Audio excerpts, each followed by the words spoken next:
All right, good evening, everyone. We'll go ahead and get this meeting started on this Monday, June 15th. I'm going to call the meeting to order and establish that we have a quorum, please beginning with a roll call vote. Christopher? Here. Juan Carlos? Here. Meredith? Here. Corby? Here. Joe? Here. I am here as well. We have a quorum. Juan Carlos, has this meeting been properly noticed? Yes. Thank you. To help ensure that we're centering our board work around our shared values and serving our students, we begin each of our board meetings by reading our district's equity framework and the Ho-Chunk land acknowledgement, which can be found at the top of your agenda. Joe, would you be willing to read those for us this evening? I'd be happy to. The VASD Educational Equity Statement reads, in the Verona Area School District, our mission is that each student will acquire the knowledge and skills necessary to achieve their personal goals, thrive in a diverse global society, and lead a healthy, self-fulfilling life. To meet this mission, the Verona Area School District will ensure that every individual has access to the educational, social, and emotional support they need to feel valued and affirmed in their unique identities and experiences. We acknowledge that inequities and power dynamics exist in our system such that some individuals, on the basis of their identities, face barriers to accessing the opportunities they need to experience success. In acknowledgement of such, the Verona Area School District is committed to disrupting these systems of inequity. And the land acknowledgement reads, there are currently 12 tribal nations who call Wisconsin home, with the Ho-Chunk Nation being the primary group living around Madison. No matter where you are in the state, you are on the ancestral land of a tribal nation. As we begin our meeting, we honor the land upon which we stand. Thanks, Joe. Board members, calling your attention to the remainder of tonight's agenda. Any questions or amendments? Please share, otherwise I accept a motion. I would accept a motion to approve the agenda as printed. Thanks, Meredith. Is there a second? Second. Thanks, Christopher. All those in favor of approving tonight's agenda signify with aye. Aye. Any opposed? All right, moving on to student recognition. We kind of had a big one recently, Dr. Flaherty. Absolutely. First, I wanted to recognize, just in timing, we brought the winners for Hades Town Teen Edition for the 2026 Jury Award for Outstanding Musical. But now we were able to showcase some of the pictures from that amazing event as we saw many of our graduates hustle from graduation, take the robes and move over into another outstanding musical performance. So again, I just want to give a shout out to the full music department and that dynamic team of educators, the staff and the community that support these learners, and congratulations for what was just an outstanding performance for Hades Town Teen Edition, which was demonstrated at the Jerry Award. So in significant celebration, you see the Magnificent Seven in front of you on the screen, but we want to give congratulations to our 2026 graduates of the Verona Area School District and Verona Area High School specifically. We say in a lot of our presentations, I hear from the board, I also hear it from our administration, and we want to reiterate in this space, the Verona Area High School diploma means something, and it means that you can carry yourself not just with academic rigor, but you have developed so many skills in a very inclusive environment that allow for you to thrive in what we know to be a very diverse global society. I also want to feedback that I've gotten from our community, the increased formality of the graduation with robes, which I know those hoods are not easy to put on. So thanks everybody for navigating that, but seeing the power of all 7 board members there present, to see close to 50 staff members in robes and hoods, and then our just amazing student speakers and our graduates. So congratulations again to the class of 2026. We'll get a chance to hear from one of our graduates today, as well as part of our presentation, but just definitely want to give them their recognition. Next, as we move to staff recognition, as you know, we work with just a dynamic communications team, and we've already presented on them winning the Wisconsin Award for Public Relations. We're proud to announce that they also won the National Award for National Public Relations Association Publication. Digital Media Award of Excellence went to the Verona School District, and that was for the 2024-25 annual academic report, which you see in front of you. So that was both a nominated put up, but again, to see the power of the Verona School District be recognized on the national level. Thank you to Marcy and Karen and everyone that contributed to the experience of the annual academic report. Thank you to our board, who makes it an expectation in our results policy, so our full community knows the performance that we're doing as well. So really a collective effort, but definitely want to give a shout out to our Department of Two. That carries a lot of the love. Yeah.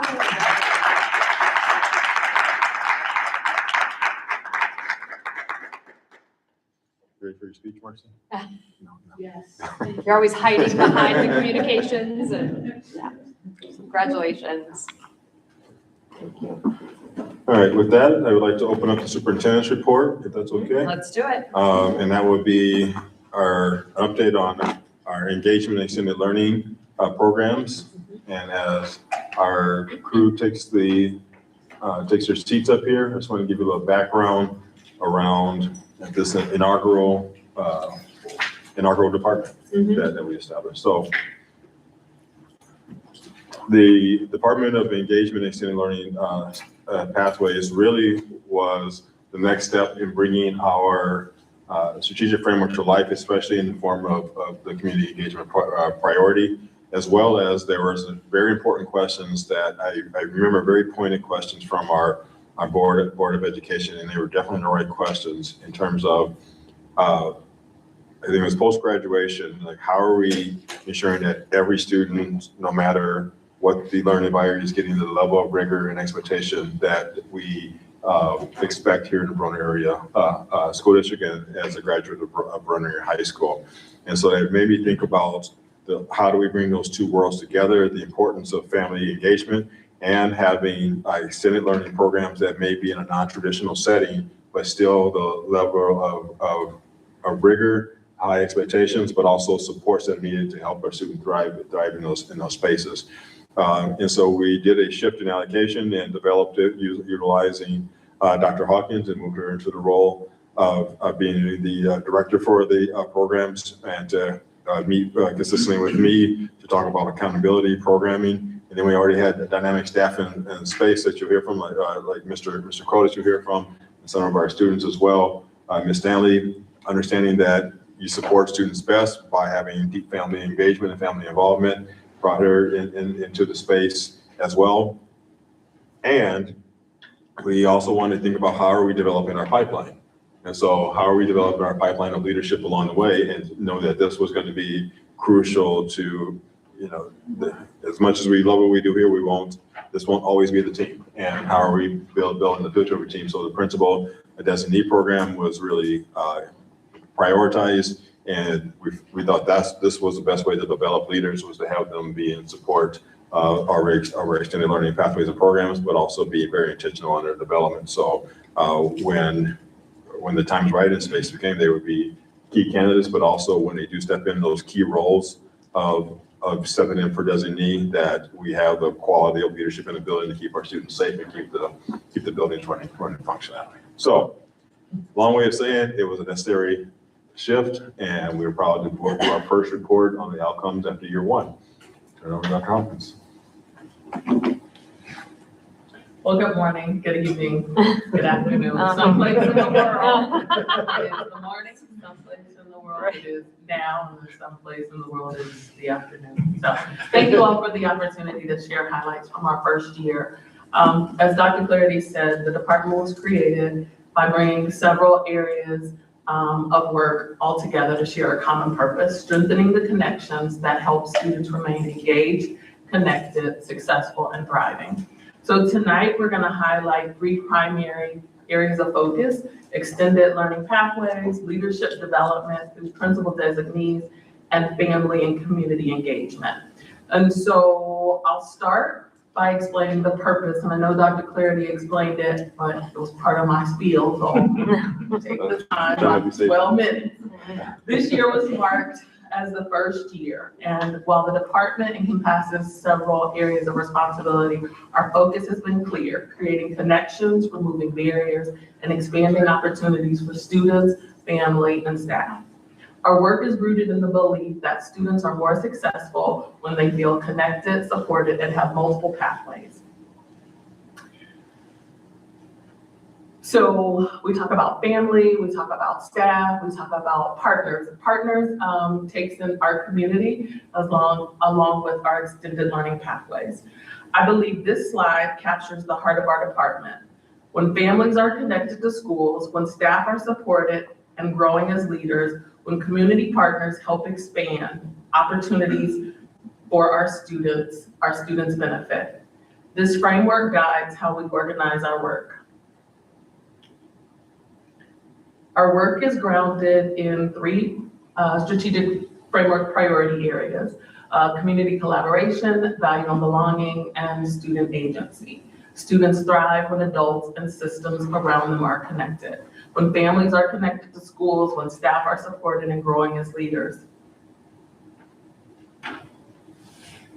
So the three buckets you'll see, we have pathways and extended path. We have partner and extended pathway. So that's elementary foundations, secondary foundations, improve your tomorrow. Woo woo.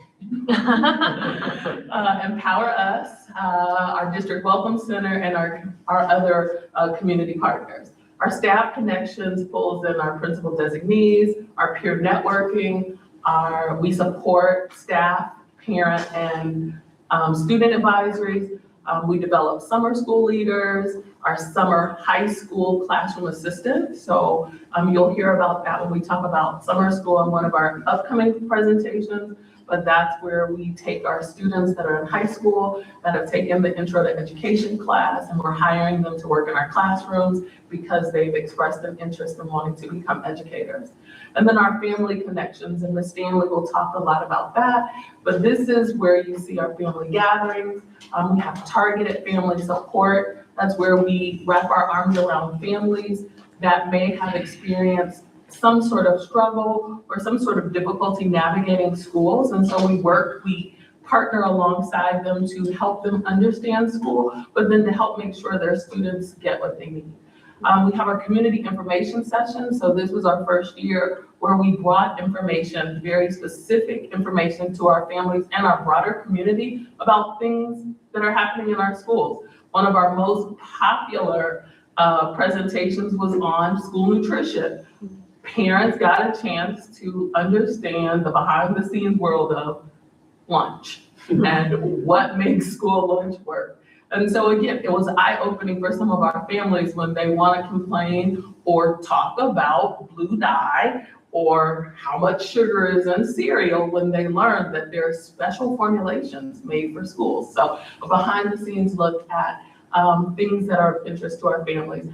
We have our pantry and resource navigation, and so we work side by side with our social workers to make sure that resources are directed to our students, and then we have targeted family outreach. Again, students thrive when schools, family, and partners are connected. So that being said, we talked about staff connections, and one that we're going to highlight tonight is our principal designee program. And it's more than just coverage when administrators are out of the building. It's leadership development designed to cultivate future school leaders. Our designees this year participated in professional learning that focused on helping them understand school budgeting, human resources, safety and security, district operations, and instructional leadership. So we're intentionally building leadership capacity from within our organization. So tonight, rather than me trying to share more, we said, let's bring one of our principal designees to the table so that she can share her experience and how this has impacted her leadership journey. So, thank you for giving me a couple of minutes. First, let me just quickly introduce myself. My name is Kristen Thompson. I'm the school psych at Stoner Prairie Elementary. I actually just finished my third year here in Verona and my 30th year as a school psych. So kind of a big milestone year. That being said, I've actually worked in a few different school districts in Dane County and served as principal designee in all of them. And I have noticed the program here is significantly different than the ones I've experienced before. My first year here, when the program was just kind of beginning and getting launched here in Verona, I would say it felt pretty similar to what I'd experienced the years before, where it was, how do you handle some of those things in the moment if the principal is gone, and just kind of doing some of those day-to-day pieces. So it was fine. It was kind of what I'd been used to before. But then they really, Dr. Hawkins in particular, really started growing the program and saying it's more than just being there when your principal is gone. Like she mentioned, it's about really learning how the pieces fit together and what's behind the scenes and how to really develop into that role. And over the last couple of years, I think I have learned more about the role in the last couple of years than I've learned in many, many previous for those exact reasons. The question about how it shaped my leadership, one of the things that is huge here in Verona is, I call it like on-the-job support. All the principals are, of course, usually at a meeting. That's why they're out of the building at their own professional development. And we are filling in and taking care of the things on the day-to-day things that are popping up. But what you can be sure that odd things are going to happen during those times. You can just guarantee that it's going to happen that way. But within seconds, either our building principals or other district admin are on site to really support us and say, okay, what do you need? How do you need support? What can we do? How can we make this work? So we get to learn from the questions they're asking, what they're doing kind of in those harder moments that pop up. The other thing is with them, but also with our principal and with the principal designee group, the reflection that we get to do just beforehand and planning after a situation that has happened is just really, really helpful. I have actually just finished my second year serving as a co-designee in my building, and actually I love that because it sort of forces me to be out loud reflective of everything that is happening. I might have just done those things kind of in my head before, but now there are two of us, so we're constantly saying, why did you do that? Or, I wonder if we don't do this. And having the two of us kind of working off of each other is hugely powerful. And the third thing is the monthly meetings and professional development and getting to see other people in the district in different roles. And just, again, the reflection is really, really powerful.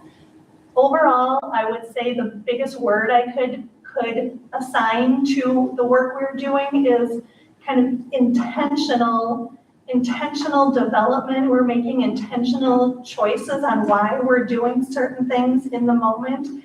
And I just think that is really, really important for having things work right in the moment, but also really important as we kind of move along and move into potentially other kinds of positions. So I loved being a part of this, and I am glad to be continuing on next year. Thank you.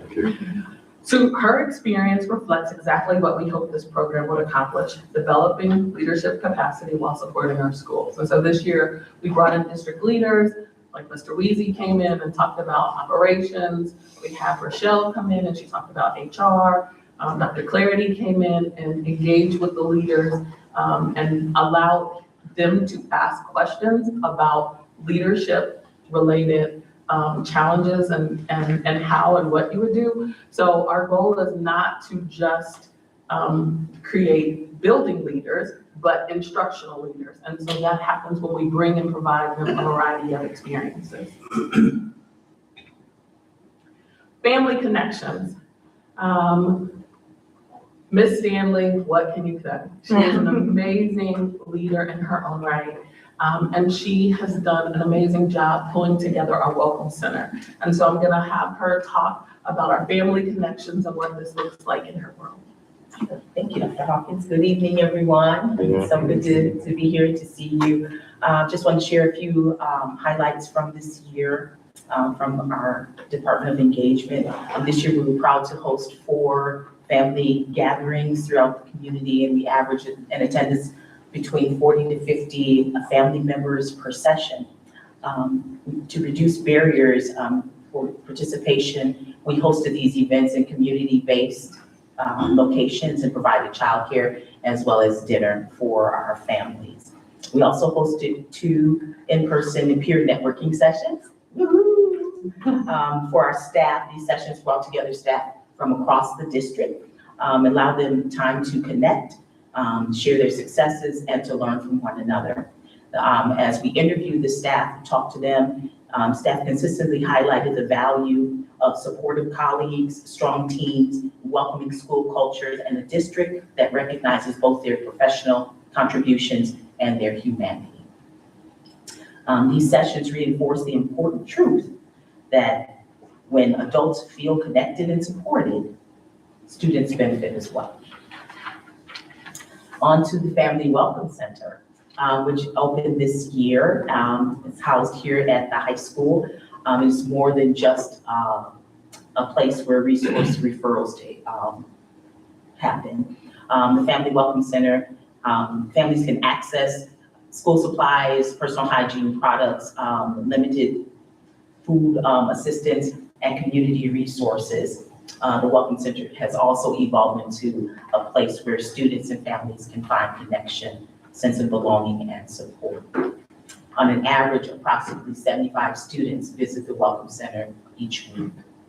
While data helps us to understand participation, the true impact is found in the relationships that are built. Behind every visit is a conversation, words of encouragement from a trusted adult, assistance during difficult times, or sometimes just students stopping in just to say hello. This allows them to feel seen, to feel heard, and to feel valued. The Welcome Center continues to build bridges between students, families, schools, and community partners, ensuring that students have the support that they need in order to thrive academically, socially, and emotionally. One of the greatest outcomes of this work is the impact on students. Next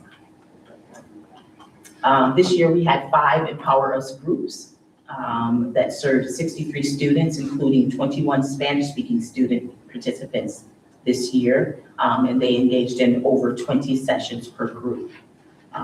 Through these experiences, students strengthened their relationships, developed leadership skills, increased self-confidence, and built a stronger sense of belonging. Perhaps the most powerful measure of impact is hearing directly from the students. So in the little comment bubbles or conversation bubbles, you'll see comments that come, quotes that come directly from the students. They say, I learned to be myself and not to change who I am. Comments like, I felt welcome, valued, and included. Others shared that they learned that they were not alone. Someone cares about how I feel, and that they have the confidence to stand up what they believe in. These reflections remind us that data tells us what is happening, but relationship tells us why it matters. So finally, I'd just like to extend my sincere thank you to the board for your vision, for putting this position in place back in 2020, 21, and to our superintendent for his leadership and guidance. I'm grateful to be able to serve in this capacity. Thank you, Ms. Stack. All right.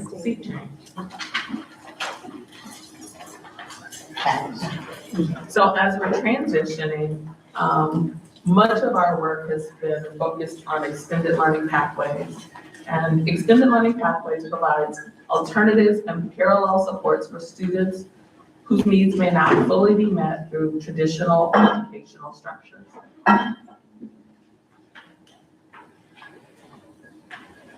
So at the high school and secondary pathways, we have 5 pathways. Well, in extended learning programs and extended learning pathways, there are 5 pathways. There's elementary foundations, there's Wildcat Academy, that's at the high school, there's Crossroads, Mr. Crow is gonna talk a little bit about that, there's LEAP, and then there's Reconnect. Each pathway serves a different purpose, but all share a common goal, keeping students connected to learning and moving towards graduation.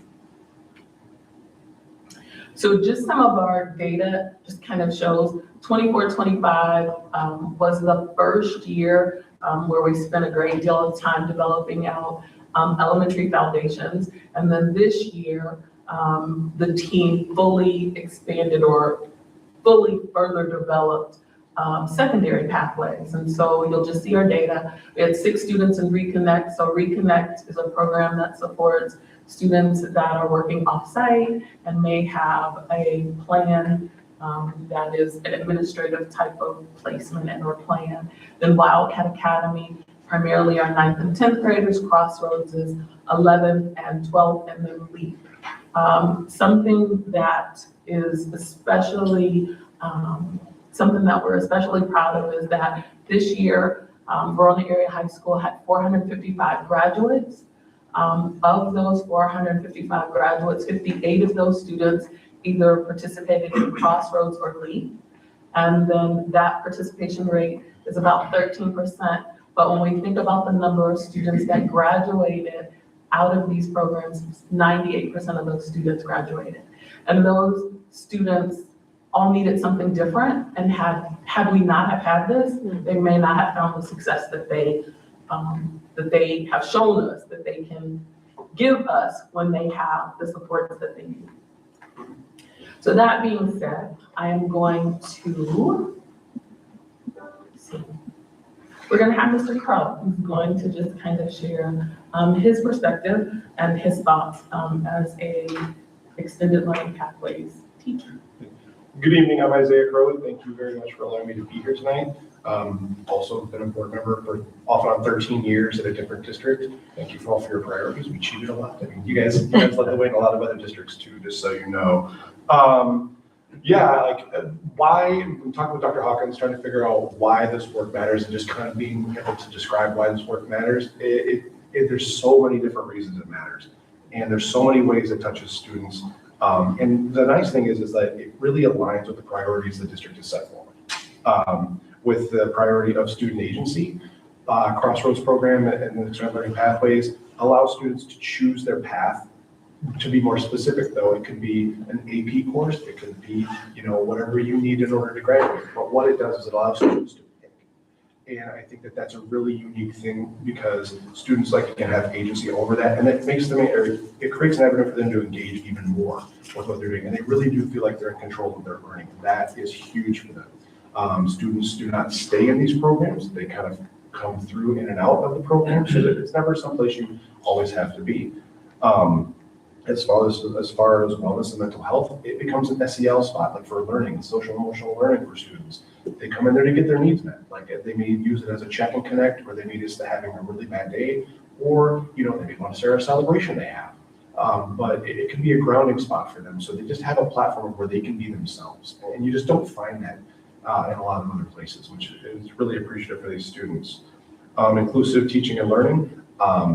Making sure every kid puts what they need. I vet these courses. We use a program called Inventum, which allows us to kind of pick and choose and stitch courses together. And I work with the staff here to make sure that it is, with rigor and fidelity, because we want to make sure that those students are getting what they would get in, the general education setting, or just specifically what they need. Value and belonging, and you're talking about this. It's it is kind of its own little community, and I get to be, next door neighbors with Miss Stanley, which I can't tell you enough how well how much she's helped our program, but it does allow us to have that value and belonging. And again, thank you to Dr. Hawkins for Clarity for allowing this program to kind of flourish. It's really been helpful for the students. Thank you, Mr. Crow. Thank you, Mr. Crow.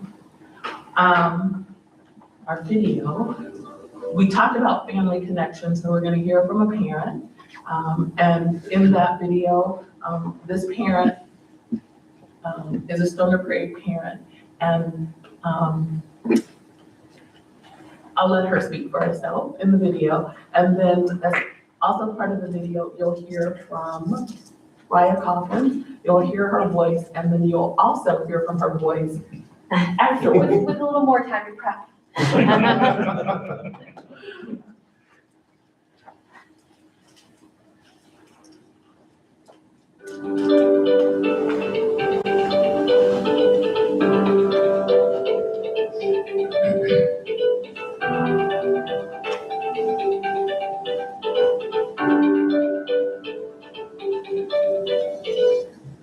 It's been awesome. I'm able to trust that my son is getting, getting something from school instead of just phone calls. I appreciate this department so much on how supportive they've been and been connected, making me more connected with the school district and getting my children involved in different stuff.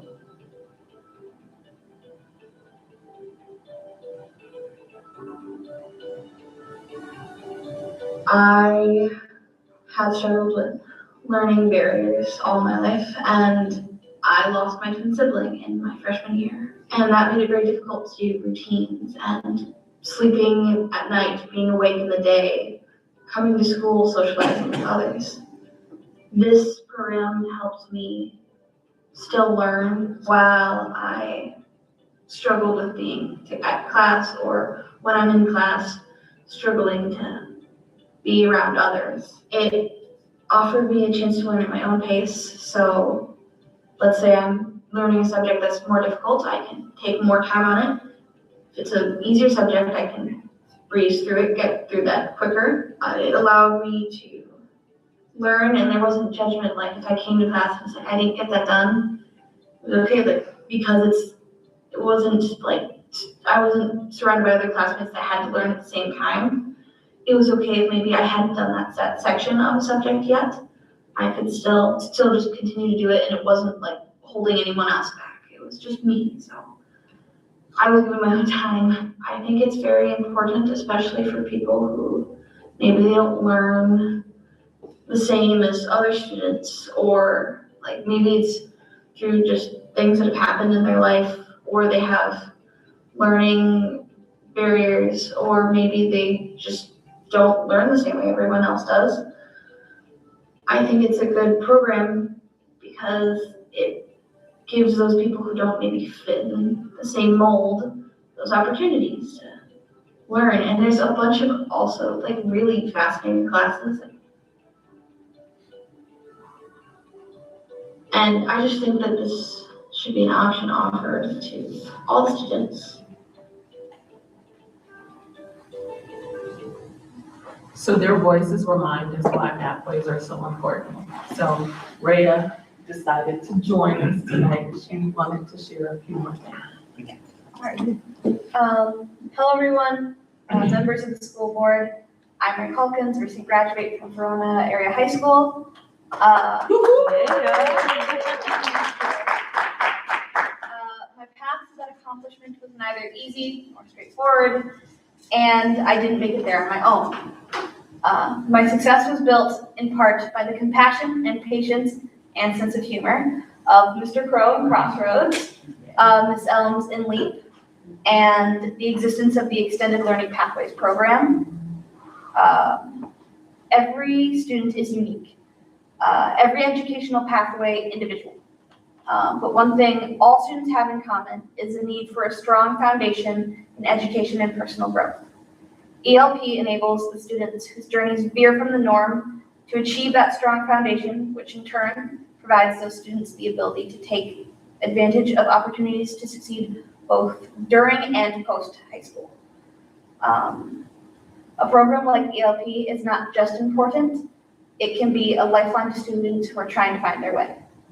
I urge you to continue to support ELP and thus all students who need a bit more help, a different approach to learning, and their own chance to graduate, as I did. And thank you for your time.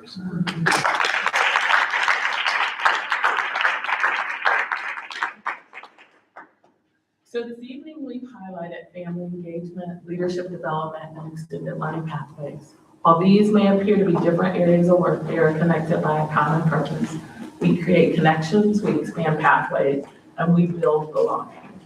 So whether we're helping a family to access resources, developing future school leaders, or creating alternative parallel pathways towards graduation, our work is centered on keeping students connected. Oftentimes it's done behind the scenes, it's the human and the heart side of the work. And so while the data doesn't always reflect, there is data, but then there is the qualifiable data that shows forth in our students and the value of belonging that they feel in their district.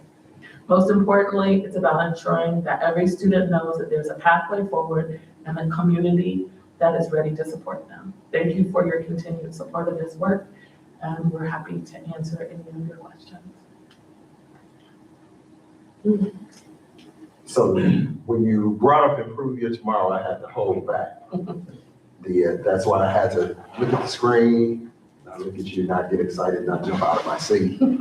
Because you know firsthand the work that is taking place in such a short amount of time with these brothers has been simply amazing. And we could not have done it without you, without Sister Stanley, without Sister Bird, Marsha Bird, I know you're out there, Brother Sean Harris, and of course the amazing Aaron Broadwater, our program director. But I want to focus on the staff at Verona for a minute, because what you guys have done was above and beyond what we imagined. We call them success teams, individuals from every district that we work with that help us to implement the program.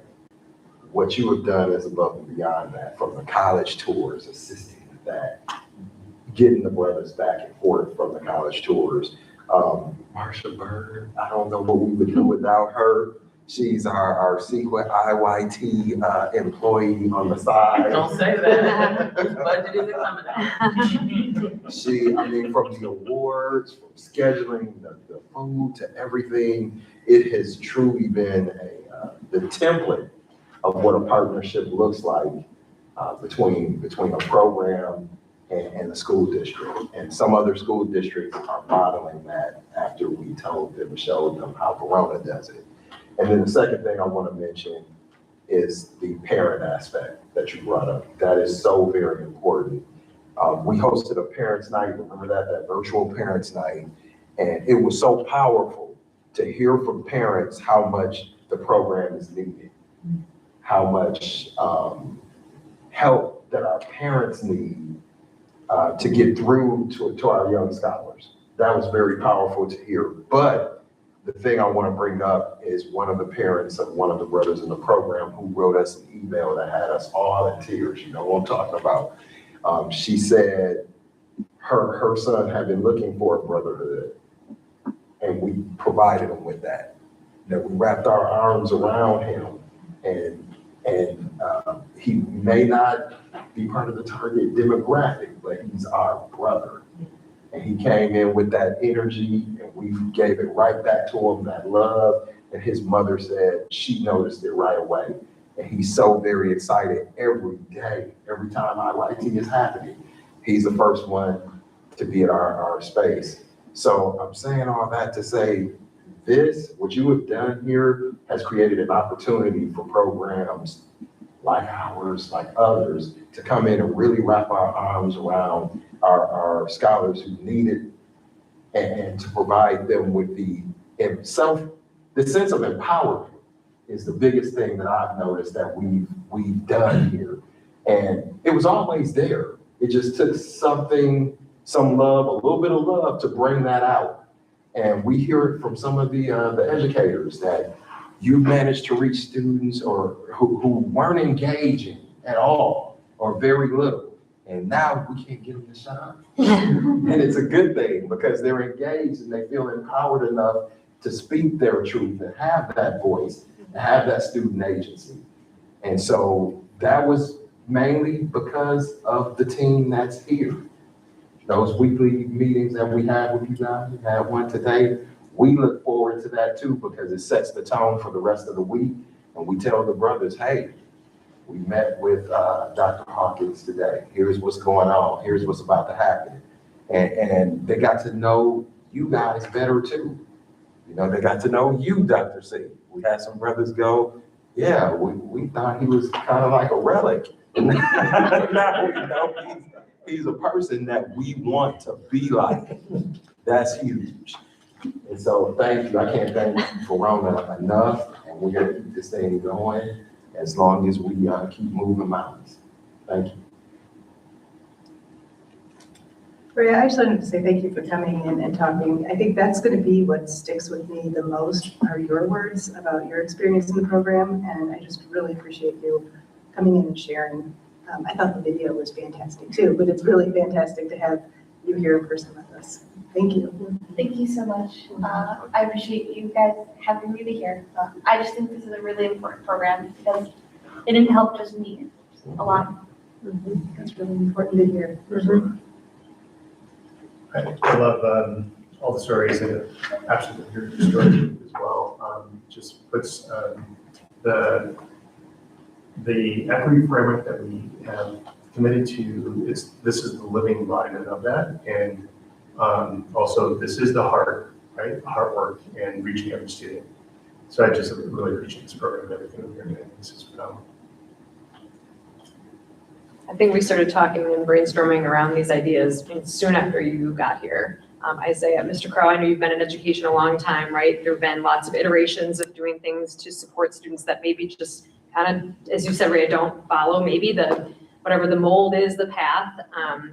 And seeing this all come to fruition with the ingenuity of you all as the team, right? Any vision, any brainstorming, the way it's come to life because of you all as the staff leaders of this, it's just, as Corby said, it's become a model for so many other school districts to look at and be a part of, and how fluid and responsive that we're not now tracking scholars into any, right? Just how you described that, Mr. Crow, how it's in and out, and we just meet students where they are any given day, any given moment, any given semester.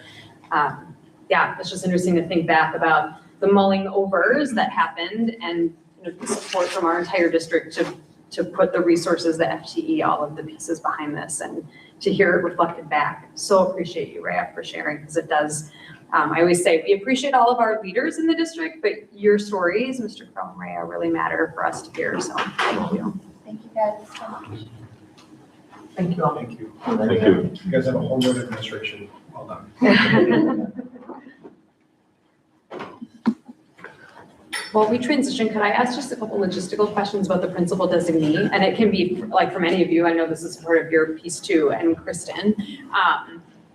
Is this all individuals that have specific aspirations of being administrators or not necessarily? It's a good way to find out if you do or not. Okay, that's a great, yeah. But we also try to expose them to other areas. So it's not just about being a building principal. As we said, we brought in Chad and he talked about operations. One of our visitors that's coming next year is Attorney Nate, HR. So what is the pathways that a staff member would need to take to obtain one of these different positions? So we'll bring in curriculum, teaching and learning next year. But so as Dr. Clarity said, it's to help them identify if this is what I want to do or if this isn't what I want to do. So that maybe piggybacks to my next question about like licensure pathways toward. So that also maybe isn't a prerequisite because maybe I want to learn a bit before I shift into getting a admin license? It is a prerequisite to serve as a principal designee to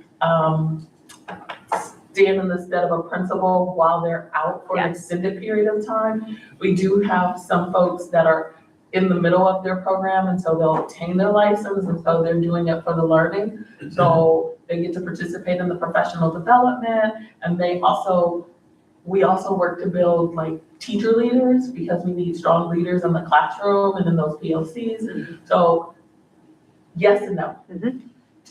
Yeah. So yes, you need your license. Yes. But yes, you can be working on your license. For legalities of An actual designee in the space that you're actually replacing the principal, we like to have a licensed person in space. But it doesn't prevent you from starting that process. And what's great, sometimes some of the designees, if you saw in the picture there, are also in my intro leadership class that you saw here. We get to talk about it from that perspective as well. And again, it helps everyone kind of make a decision, like, is this really the path that I want to go before I take that leap? And we've got some amazing educators in our space. So sometimes perspective itself is like, there's what you think a principal does, and then when you're in it, here's what really happens. It's like, oh, okay. Sometimes it's a little different when you're in the seat. They have definitely said that. Like, Kristen, in fact, I've had several designated say, every teacher should do this. Every person in the building should do this because everyone thinks that they can do the job better until you're in the seat. And you realize we're not just sitting in the office eating bonbons. There's lots of things that are happening over the course of a day and how many decisions a leader must make. So it's definitely an eye-opening experience for those that walk in that space. One of the things that I loved hearing as we were talking through the different programs, that a staff that feels supported and connected is benefiting our students. And I just think that's such an incredibly important piece that we talk so much about how are we benefiting our students, but that is such a key element. And I love hearing all the different ways that we're plugging into our staff. So thank you for highlighting that. I just think that's overlooked in most places. And I am quite impressed with the work that you've done here to ensure that that's not overlooked here. So thank you. Yeah, thank you for that added piece. That's just a huge thing that we haven't really, again, had formally in the district. So I wanted to spend a little extra airtime on it. So thank you. Thank you, Kristen. Thanks, everybody. Thank you, team. So I'm gonna keep us moving. We're gonna a little bit off track, but we'll get caught up here. After superintendent's report. Yes. We'll just clarify. Public comment is next on the agenda. Lori, I'm not aware of anything. Don't have anything for this evening. So we'll officially move through that piece of the agenda. And then moving on to board action.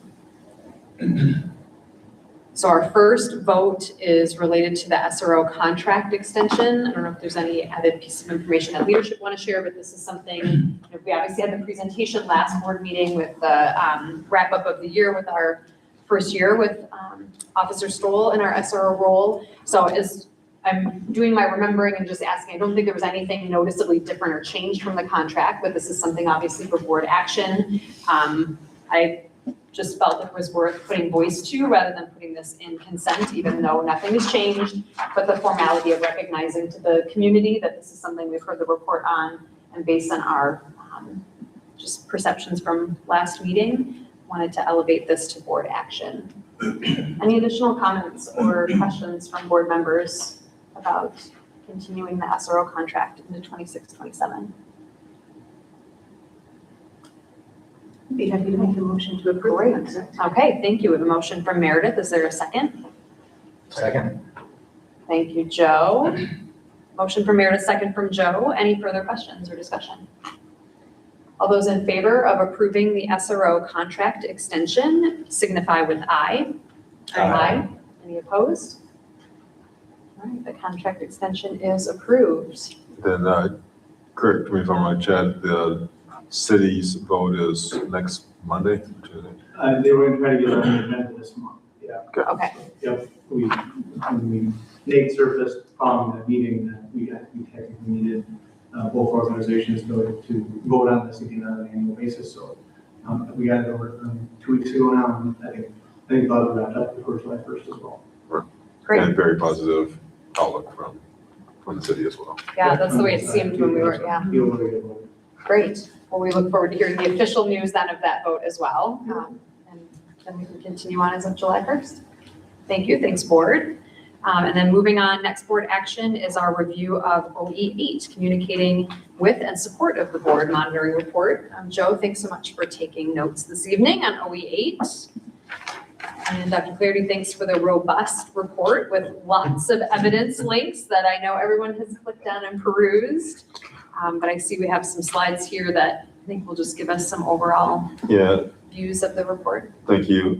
So I wanted to, I'm not going to do every slide, just for time, but Right, also. and a reminder then to the community that we got the report on Correct. Thursday, so we have had time to dissect and digest. But my rationale for putting more slides into the presentation is because this OE8 traditionally is one that usually garners more conversation at the board table, and there's an aspect of it that I would like to look to the board for consideration that I felt like would not come to life if we did a video form in this one. So that's why, but obviously it made the presentation a little bit longer. And I know the board does its due diligence, and our community knows the board does due diligence and reading all the evidence. But the pieces that I wanted to lift up was a conversation from not in April of 2025, that caught some attention at the board table, but then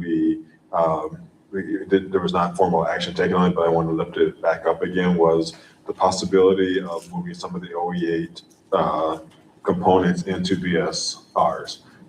There are, I would say, multiple areas that I've highlighted in the report that are kind of duplicative of some of the processes in BSR 5. And I feel like OE8, more than any of the OEs, is more of a dual report. There's discussion of our partnership and the relationship and our working relationship together, which is actually the spirit of the BSR, as well as how are we positioning the board to be more front-facing to the community and have those opportunities to be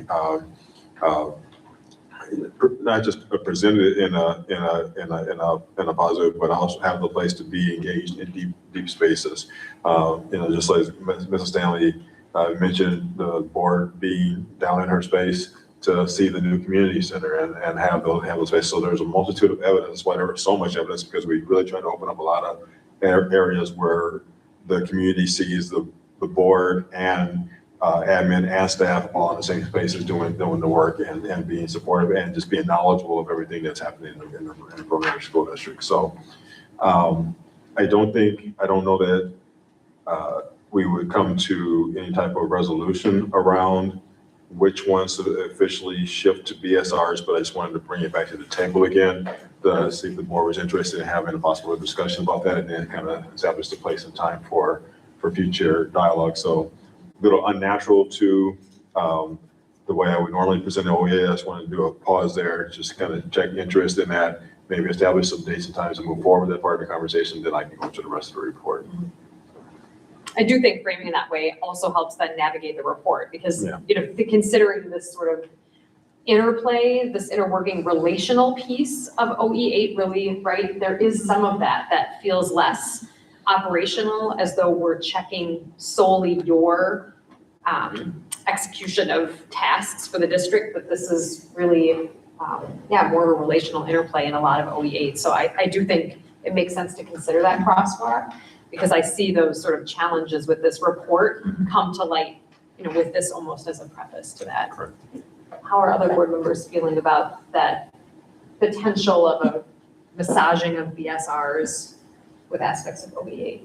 I think we kind of touched on this in the past where, we have these BSR, policies, but we really don't do anything to circle back through them. And this feels like it would be an organic way to do that. So I think I would love to have that as a further discussion. I think that would be a great topic for us to, and if I remember correctly, I think John was also, I feel like I keep hearing his voice right now as we're talking. So I think it would be great. Thank you. Set another workshop date, maybe even later this summer, depending on how dense our topics look as we start shifting toward August and budget and all the things. We'll see where we're at. Maybe have some intellectual capacity. So on page 3 of the report, there were, as a kind of a starting point, there were some of the areas that we had identified collectively as where some of them may overlap already. So I just wanted to put that conversation back into space and use that as maybe a starting point for a future workshop. So from there, if you would indulge me, I do want to lift up some of the new areas to the report that were specific to this year in terms of really wanting to hold true to the value of the partnership between the board and the superintendent and creating spaces for that work to come to life. And you'll see that when you talk, there's annual leadership strategies, but there's also an area where we noted as key improvements.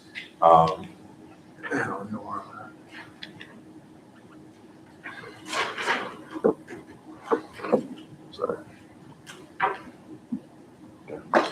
So if you look at the key improvements for 2026 that I just want to lift up for all of you, and it's weird saying it because all of you were there, there spaces, but we did an additional in a loop with the soup with President Murphy in April.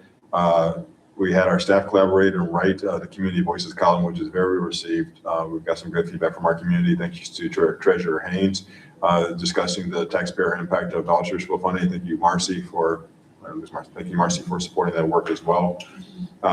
what I thought was powerful was having representation from our board, from the Educator Sexual Misconduct Awareness Training, our administrative staff, as well as VAEA representation and VESPA, all together collectively working in the same space around a very crucial topic that we will open up in August again on, around to make sure that we are working proactively to prevent any sexual misconduct from staff to students. But so thank you to VAEA for being there. Thank you to the board. But when it shows the level of importance and what this meant to our community to see us all together, I can't speak highly enough about what that meant. And training was hard, but it was appropriately hard.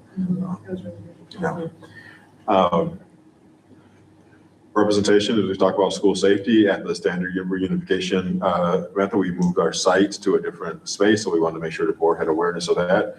Thank you again to President Murphy for going to the state convention early and doing a very 4-hour professional development with other other boards across the state around our governance policy. We continue to be leaders in the Great Dane School District governance. We also bring VAEA in the form of Riley into the space for our consortium, and a leadership strategy that I really appreciate. That I wanted to be specific that it was a strategy from the board, not from me. Give credit to the board for the reformatting of our monitoring reports, and also the summary of notes that are very helpful for our team to be able to go in and understand what was not just said, but what was the spirit, what was said as well. So thank you to our board for that work. All right, I am going to, I think it's going to be best if I turn this over to the board to, if there are areas within any of the areas of the OE report that you would like to ask me questions about. I don't think it would serve us well to do 12 or 13 indicators at this time. So wanted to turn it over for questions and that I can clarify either me or a member of the team. I think I did have a couple of questions. One was an OE for me. The only thing I can think of where I'm not sure, maybe others feel the same way, maybe recognizing everything is through the executive meeting, the discussion of the agenda items. That's something I still feel kind of like I could be more aware. And so, and I asked Jen this, and she was like, hey, all this is distributed to all these different items that we send, some of it's leadership email, some of it's the updates that we get through other methods. So that's just one area where I feel like maybe I am getting everything I need, but I'm not sure how to validate that I'm getting everything that I need. Yeah, that's been discussed by maybe 2 or 3 not awesome. Our cabinet talked about this as well as an area of discussion. One of the things that we thought, I don't know if it actually is in the settings that we try to move as much of the key talking points over to the end of the week emails or budget, or excuse me, over to a board action item or to a presentation itself. So making sure that there's not key information, but I think where we could get a little quandary is like, who's determining what's key? It could be the problem at hand. So I'm wondering, as kind of a solution, is making sure that, it is a public document. Can that full agenda of the executive team meeting just be shared with the full board so you can see the topics that are talked about? There's something there that, hey, I didn't see that in the end of the week email. I would have liked to know more about that we could have that as part of it. I would say I need to speak with the leadership to make sure that that's good, but we did talk about it as, when we try to peruse to see if there are any gaps in our own work, if there was a way to solve that, and I came up with that as one of the solutions. And that was, you asking the question had made me realize we've never explicitly looked at you all and said, these are the ways that things channel out of those leadership discussions. Right? It may be end of the week email. It may be a one-off email from you or a cabinet member if there's a topic that was surfaced. It may be a text message, right? Everything seems to have a loop closure, but it's not consistent. And I've never said it to any of you, right? And so I appreciate that the question gets asked. And so finding ways for you to be certain that 8.8 is validated, Right. which again comes to Which this I feel it idea is, of but like, it's like, this is the only one, Yeah. it's like, I don't know. Yeah. I don't know how to confirm that, yeah. That's a great question. My one and only question, and maybe, I remember us talking about this, so maybe we did reach a consensus, and I'm just not remembering. There's a lot of, in a timely manner or reasonable time. Have we defined what that reasonable time is, or are we gonna not purposeful? Are you talking about 8.12? Yes. Thank you. That was the question I had. I mean, it's fine if we don't, I remember it being a topic of discussion. What is timely manner? What are we considering that to be? You asking me or asking the board? Anybody. Let's start with the board. when I think about it just as an individual who often has to share communication with you all, I think about it as the board ought to know X, Y, or Z before anybody else. Right? If there's a certain scenario or situation, timely to me means you as board members shouldn't hear from an external source something that you should have been privy to before. Does that make, that's like one of my little litmus tests, and some of that directly feeds from Dr. Clarity. How you encapsulate what I just shared into something more definitive, I don't know, but that is something that I know I think about when I think about my role in communicating with all of you. Are we sure we're talking about 8.12? 8.2, Oh, right? 8.2. A timely manner, yeah. Because it's like that question is, how urgent is any one thing? So Some my- things are really urgent. I think that's actually a good litmus test, though. I mean, there's some like, what feels right? If you were in Miller's and somebody said something to you, would you be surprised? You don't want to ever be caught off guard. And so that's timely. And it is like maybe a little murky, but I think there's like a different, timeliness is maybe related to even the topic. Does that, so I don't know that we can define it, so. What Meredith said is absolutely the direction we try to go. I almost had to take a professional experience as like, how fast will this hit a social media site or a media site, and making sure that that is not the first place you hear the conversation, and trying to understand first the kind of the urgency of the topic at hand, and sometimes it's who behind it, because sometimes there are some groups that are just more likely to send a news report or send a social media report and I've just learned from time who may do that. It doesn't, I also am very cautious of it, that I don't want to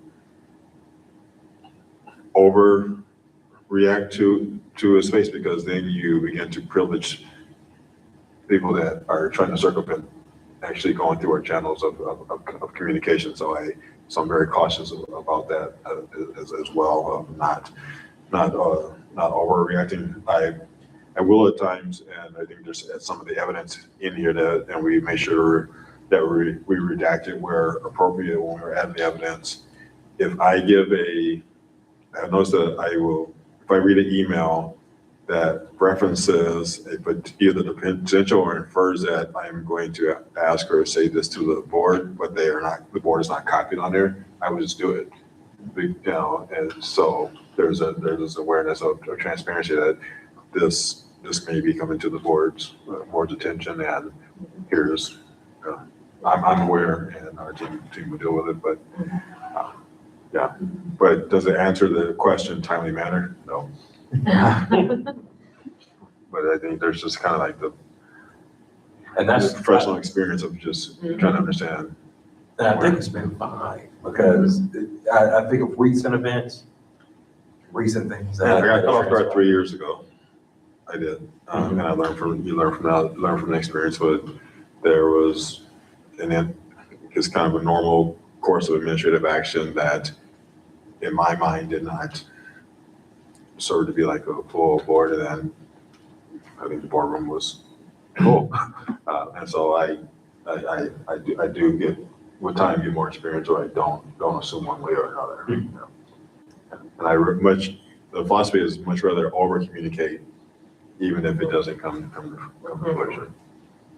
Thank you. So, In OE 8.4, I think we have a phenomenal district, and we've got a great board, we've got a great administration in regards to having an equity framework that we're committed to, and we realize that we're committed to individually and as a system to uplifting all voices, but especially those who experience barriers. But I would caution that without some caveats that we lean towards those that may be experiencing barriers and uplifting, because not all systems, but all perspectives are equal or have equal access.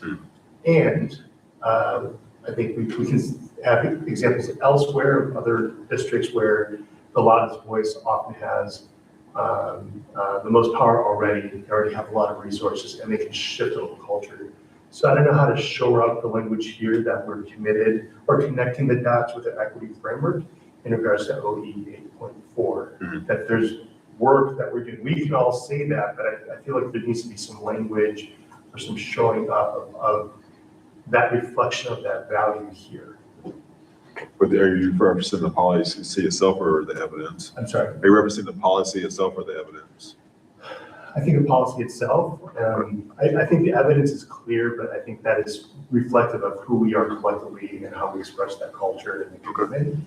But so without the policy having that commitment within it, I think a different time, different administration, different board could change how that's seen, and it could be easily used in a different direction, and that we're not aligned with the equity framework.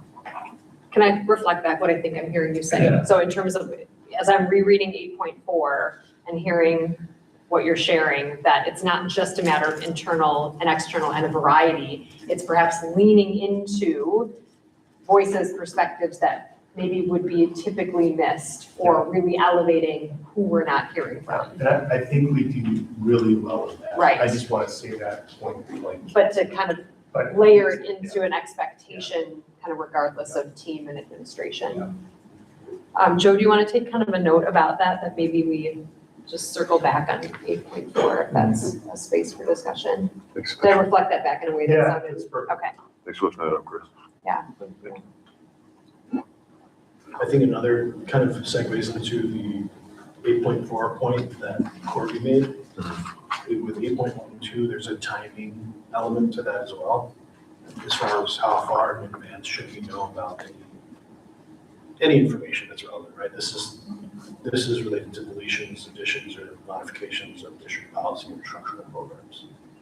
So I guess, is there, the question kind of like Corby asked, is there an appropriate time in advance that we would know of something like that happening before it reached the greater community? I think a recent example is probably when Twee, I don't know if this falls within the 8.12, when Twee expanded the sums, and the board found out a few days in advance. I forget how many number of days, but with anything, is there like I guess, do we want to attach some kind of advance heads up minimum, or is it, do we find out about these things as soon as it starts getting discussed about possibly modifying, deleting, or adding? Or is it when the information of change is imminent that we find out? Like, what's the appropriate time to alert the board of those type of considerations? So the one that you're referencing in first 2A immersion, that first one was about 8 months in advance of the actual move. I think because it actually began the prior school year in terms of. Oh, right. In terms of. Right, it's gonna change 8 months in, right. Correct. But I was referring to before the announcement was made public. Yes, it was. No, right, so we found out before the announcement was made public. I guess there's two elements here, is like, how soon should we find out before it's made public? And maybe that gives us time to think or ask valid questions. And then when does it? So Because it kind of was, if we can we use kind of all it, found out and this is just an example from recent, just because I have no other recent example, like, whether it's something else, like, I guess what's the timing that the board needs to have to think through or have a chance to follow up before it's, I guess, released to the public, even if it is done in advance? So if you allow me, I will, let's move it, use a different one besides two, because that one was. No, for sure, yes. That one was pretty well in advance. Right. But in general, if there are significant program changes, we like to have, just let's use teaching and learning grading framework, we're 2 years in advance in terms of, like, you were talking about it at the board table, but it was actually a three-year plan in advance. So things that are going to significantly change our ways of working, we will not just put the concept in front of it, we'll put a timeline in front of it as well. I think things that were sometimes thrown at us that even those we want to make sure we get in front of you. I would say, like Act 20 came down the line, have it in place. Here's, and again, thanks to a very strong partnership we have with our membership, we did a joint video together because it was going to impact all of us, significantly, especially our classroom staff in terms of getting trained, having that out the door, simultaneously giving that information to the board. And so as we're creating that, it went to the board as well. So I understand your point, like making sure that we have anything that's a significant program change, but we I think really go a step beyond that, is that not just here's the final decision, but here's a timeline of even how we're thinking about it. Of here's where it's going to, here's potentially where it's going to go. Here's the staff that could potentially be impacted. Here's some of the community input we're going to have to do to make sure that it's done effectively. So I don't think it's enough just to say there's a program change coming. I think we all the board, here are the steps of how it gets there. Right. I think every situation is just different because some of them you have time to plan, and other things are kind of thrust upon you if it's coming out of a TPI or something. Well, the last thing I was going to say is, does 8.12 capture like any time, because we obviously discussed curriculum changes, including syllabus and other programs that we've approved in the past, and we obviously know way in advance before it's even finalized of what that final change is going to be. We're part of the process of deciding, or being in the process of deciding which direction to go into. So I just think sometimes, it's hard to add a date or time, XYZ time period, just because of the situation. And the discussion is helpful because if anybody's listening, I think sometimes there's these expectations of, why didn't you tell me this like 2 years ago? Like, well, because we didn't know 2 years ago. We knew 6 months ago. And this is what we did to tell you as soon as possible. So I know you referenced it in 8.1, but actually the policy that covers that puts it in perspective is 8.12, where the board is informed in advance of any significant deletions or additions or modifications to any instructional program or administrative policies as evidence in academic services and results policies updates. So that policy is really there for that purpose. And then if you look at the example of evidence that was put in there, it shows our timelines of how we're trying to get that information. And again, even if there's something, even if something that's short notice, I would say like the 250th celebration, was all of a sudden you get a reminder that you get it told that you have to have the celebration of the 250th anniversary in every classroom, and that comes as an executive order and it's put in place. So, that's even those type of situations, but we say, all right, here's how we're going to do it and why. But just making sure that and I keep shifting the conversation away from tweet because that one was really a long ways in advance from before the change happened. Absolutely. Yeah, it was. I think it was all the way back in October is when we started that work. There's one piece of that that I think is important to highlight, because I think I probably brought this up 2 years ago, and you said something that was really, that made me stop bringing it up, actually. It was actually very helpful. But it was, you want to make sure that we're bringing it up with like the people that are most impacted are informed. Who knows first? And if we're talking about it as a board, then we've made it public. And if we've made it public without actually getting stakeholder input from the most important and impacted people, then we've done a disservice to them. And it's kind of, sometimes I think it's hard to know when should the board know? Because it's not just in a vacuum, and I think there's some things that I think as a board, it's hard, like I would like to personally know everything first, but that's just me being nosy. Do I need to know? No, not everything first, no. And I think really keeping in mind that the people that are going to be impacted first should have their thoughts first, but how do we then loop the board in as soon as possible? Because again, once we are looped in, it's now a public announcement that's going to go out there. So there's a bit of a tension there that I think the board needs to be aware of, but, then as board members, as soon as it's being kind of put out there to stakeholders, people are going to assume that we do know when we may not quite yet, because it's just a balancing act. Right. Correct. Yeah, and you're right, because even as many times as we try to set in stem with, this is something we are thinking about or considering, it just became fact as soon as we say it. Yeah. Right. Absolutely. Yeah. If it's discussed here, we've just told, and that's a hard balance to strike, quite frankly, so.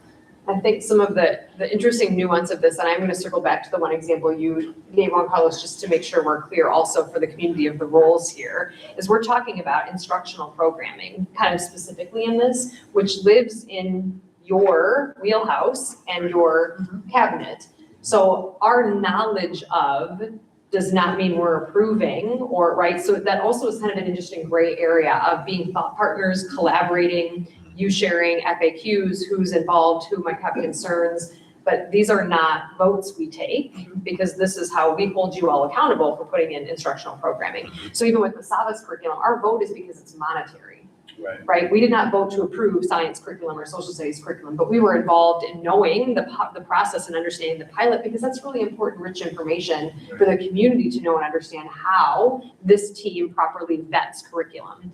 But our vote in that instance was monetary, right? We are not approving instructional programming. So that is also this really interesting kind of undertow of all of this is knowledge sharing, collaboration on things though that still are very much your work, because we are going to hold you accountable for it and not blend the lines of our roles. Yeah, I mean, there's a great example of when we opened up our meeting today, the extended learning pathways, like here's the problem we're trying to solve. The board grants me the ability to do program design, staff, and put it in place. If the report today says we have 50% graduation rate out of that, I'm in trouble, because, and I should be, because of that level of accountability. So it's not just go do whatever you want. That's why we do the reports. That's why we do the results, to make sure that not only do we have the ability to go out and think about how to enhance our district from an instructional design, but here's some key data that shows if it worked or not, and being transparent if it doesn't as well. I appreciate the discussion. Thank you. I think it's a good question, and I think it's also important, like, we don't have inside knowledge, behind the scenes, we haven't all sat here and discussed topics behind the scenes that are not publicly, in a public forum. And I just think that's a good reminder, though, like, sometimes we're hearing things at the same time that it's being made public. If we're hearing it as a board, it is being made public, and we're often learning along simultaneously. I will just add, I feel like this OE has developed as we've developed, right? I mean, which I think then reflects back the parallels so much to like board superintendent relationships, which I just want to say that's what BSR is, because we've been talking about that and using that lingo, right? That I think this has just morphed as you've shared your growth as a leader, us knowing and understanding what makes sense as a board and how we do create that crosswalk of communication effectively, that we all kind of feel like we're on the same page moving collectively with the support of Marcy and Karin and Lori and all of the players that really help us stay functioning as a board. So I think this report just reflects, I think, the work that's been happening for years with how we built systems and structures that seem to be working fairly well, I guess, in my opinion, as I read this report and reflect back on. I'd like to say two things. First, I think the communications has been really robust. I really feel like the emails, I think if there is something that I feel like I haven't had a good heads up on, usually it's because I have forgotten. And I just need to go back and reread the, Leadership. Yeah. So it's usually more my fault. And second, I know this is about superintendent, but I also want to, point out, Jen has done a fantastic job of being that liaison. You have really done a great job of keeping the board informed, timely, and I know that is a very big challenge. Very You have true. done an amazing job, so you deserve to have the recognition there, but I think that shows the interplay between the two, the superintendent and the board president, and how when that's a key part of the communication, stream, so thank you. Thank you.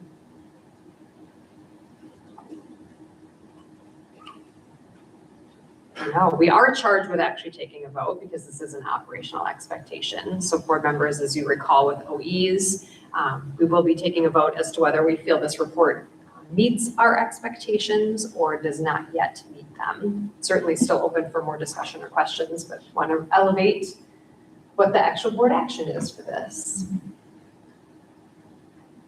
Can we make a motion? Sure. Make a motion to, that this meets expectations, or is that all I can say? A motion to approve? Thank you, Christopher. So the motion is to approve OE8 as meeting expectations. Correct, thank you. Thank you. Is there a second? Thank you, Meredith.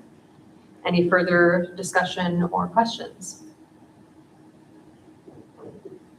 All those in favor of voting to approve OE8, communicating with and support of the board as meeting expectations, signify with aye. Aye. Any opposed? OE8 is approved as meeting expectations. Thanks again, Joe, for capturing notes. I could hear you furiously typing over there. Thank you. Thank you, Lord. And thank you, Dr. Clarity, again, and all of the folks that are alluded to in this report. Lori, thank you again. Marcy, Karen, just super appreciative to all of the cabinet too that I know kind of feed into our ability to be informed as a board. So thank you all. Moving into general board updates. Anything from anyone? Yes. Let's hear it. Friday, Juneteenth. Yes, Yes. it's already this Followed by Friday. Saturday, the Juneteenth parade, 10 Okay. o'clock. Get by the Park Street area. The Avengers will assemble at the Labor Temple. That's where the parade will begin, and we will march all the way to Penn Park. Wonderful. Thank you for the reminder of what date we are at. Yes. Good call. I just wanted to say, I was so impressed with how many staff members attended graduation and how fantastic everybody, I just thought it was really elevated, just the importance of the day. So just, that was a huge number of staff. Thank you. Great addition. It really was. Just learned a lot. City of Fitchburg will be raising a Juneteenth pride flag, or Juneteenth flag raising, 3:30 at City Hall on Wednesday. This Wednesday. Yes, this Wednesday. If you can attend, that'd be great. I'm going to be there as well. And then just one other thing, I had an opportunity to go to the Woodland Bowl in Kitchener, Wisconsin. I've been nominated reservation for the first ever Two-Spirit Pride powwow, which was amazing. And then the day before was asked to sit on the Queer Elders panel at dinner, or we call them Quelders or Quelders. I had to sit with being an elder for a minute, but it's a great opportunity to do that in our, so it was phenomenal. It was the Wisconsin Indian Education Association as the sponsor for the Quelders panel. So it was phenomenal. It was really great. First time in the state of Wisconsin having a Two-Spirit powwow in the reservation, so it was great. Thanks for sharing. I'll just elevate a recent reminder that came through emails, calendar invites about summer school site visits. So it'll be a nice kind of leaping into our workshop discussion, but please reply to the calendar invites for Lori so we can notice if we might have a quorum.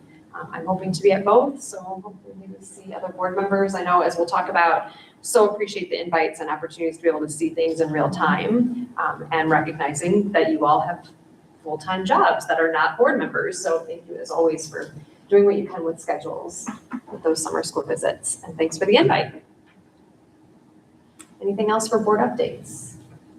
Just on the future dates, as we didn't put it out there, convocation is August 24th Yes, it's a Monday, at 9, right? yes. Has there been a calendar invite yet specifically? I don't know if there has been.